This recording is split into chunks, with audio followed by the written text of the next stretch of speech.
11મું ધોરણ chapter 6 lecture 4B એમાં સ્વાધ્યાયનો 6.1 સ્વાધ્યાયનો કયો બેટા 6.1 તો 6.1 ની વાત કરીએ આપણે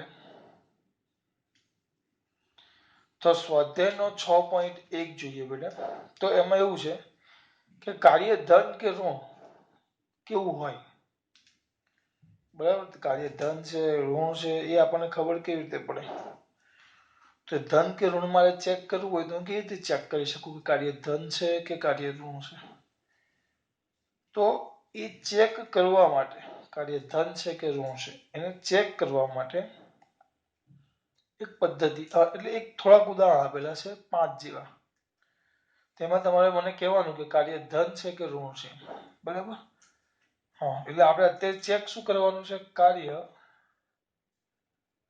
ધન કે ઋણ એમ તમને સવાલ પૂછેલો છે કાર્ય ધન કે ઋણ એમ તમારે ખાલી કહેવાનું જુદા જુદા કિસ્સામાં પહેલો કિસ્સો આપેલો છે સાંભળજો દોરડા સાથે બાંધેલી ડોલ કૂવામાંથી બહાર કાઢતા માણસ વડે થયેલ કાર્ય એટલે બધું ને દોરીશ આગળ ઘડી છે આપણી અને આ ડોલ છે બરાબર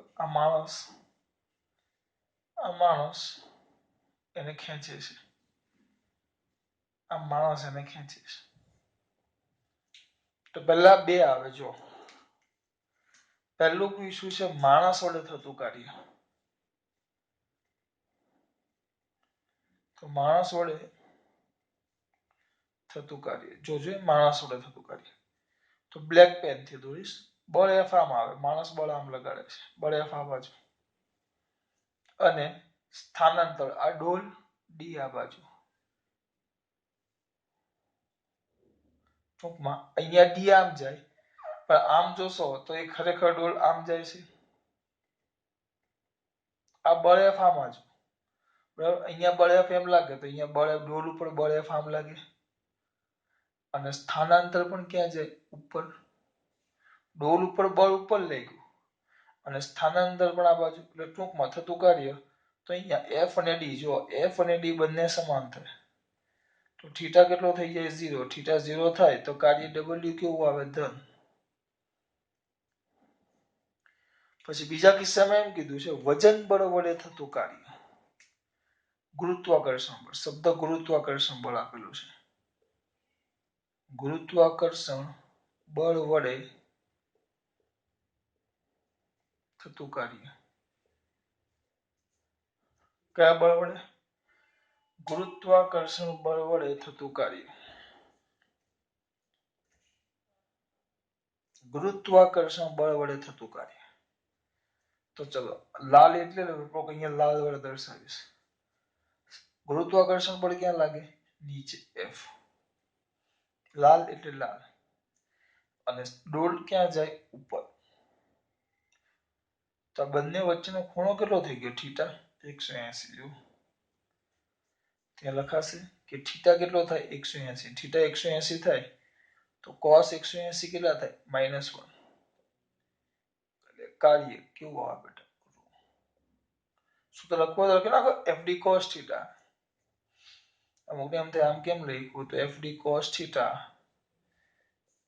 fd -1 fd તો કાર્ય કેવું કહેવાય ઋણ એમ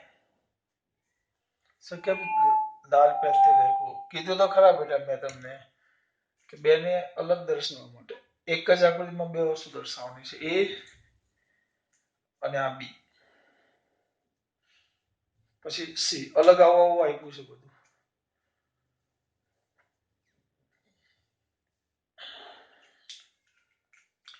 ચલો સી જુદું ચડતા સમતલ પર લપસતા પદાર્થ પર ઘર્ષણ બળ વડે થતું કાર્ય ધરતું સમતલ એટલે લપસતા એટલે પદાર્થ નીચે જાય છે સ્થાનાંતર આમ છે આ ડી અને ઘર્ષણ બળ આ બાજુ બંને વચ્ચેનો ખૂણો થીટા કેટલો થઈ ગયો 180.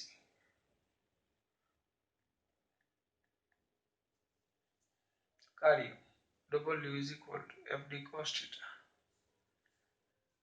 is equal to FD cos 180 is equal to minus FD. એટલે કાર્ય કેવું આવી ગયું? કેવું આવી ગયું? ઋણ પછી ડી. બસ આવું. ખરબચડા સમતલ સમક્ષિતિજ સમતલ પર સમાન વેગથી ગતિ કરતા પદાર્થ પર લગાડેલ બળ વડે થતું કાર્ય. આ રસ્તો છે. આ રસ્તો છે. બરાબર.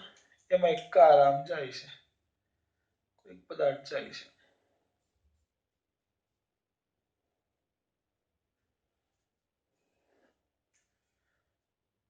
વેગ આ બાજુ વેગ, આ બાજુનો વેગ છે. તો જે બાજુ વેગ હોય એ જ બાજુ એનું સ્થાનાંતર હોય. વેગને સ્થાનાંતર બંને એક જ બાજુ. અને હા, વેગને સ્થાનાંતર ક્યાં હોય? જે બાજુ બળ હોય. એટલે બળ F પણ આ બાજુ. બંને કઈ દિશામાં આવી ગયું? ટ્રક આગળ જતું હોય તો સ્વાભાવિક છે ટ્રક પર બળ ક્યાં લાગતું હોય? આગળ. બાઇક આગળ જતી હોય તો બાઇક પર બળ ક્યાં લાગે? આગળ. તો બંને આગળ જ લાગે. તેનો મતલબ શું થયો? બંને આગળ લાગ્યા તો બંને આગળ લાગ્યા તો થીટા કેટલો થઈ ગયો? અહીંયા લખાશે થીટા. થીટા કેટલો થઈ ગયો? 0. કાર્ય W is equal to FD cos theta. Theta 0 તો FD cos 0. cos 0 એટલે 1. FD એટલે ધન. બસ આવું લખવાનું છે. હજી એક છે A B C D અને E. દોલન કરતા લોલકને સ્થિર કરવા માટે હવાના અવરોધક બળ.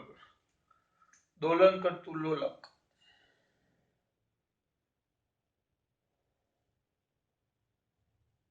આમ આવે છે.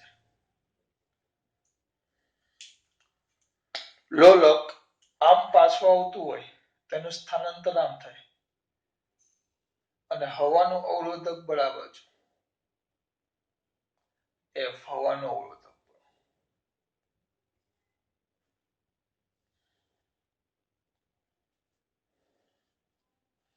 જો ગતિ આમ કરતો હોય, મૂળ સ્થાને પાછો આવવા માટે આમ આવતો હોય તો સ્થાનાંતર ડી આ બાજુ અને હવાનો અવરોધક આ બાજુ. તો બંને વચ્ચેનો ખૂણો કેટલો થયો? થીટા 180. હવે આગળ નથી લખતો, બોલ W is equal to FD cos theta.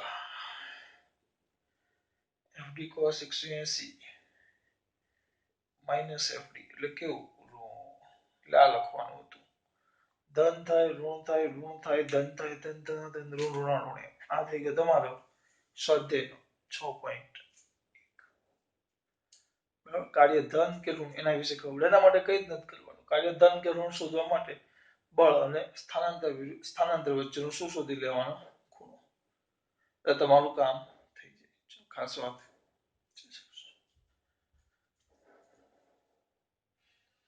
ખબર દરેકમાં જો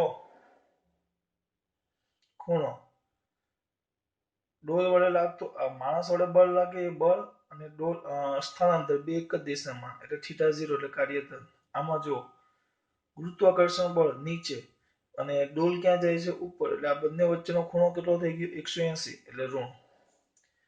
ઘર્ષણ વાળા રસ્તામાં જો આ સમતલ ઢોળાવ વાળો રસ્તો છે.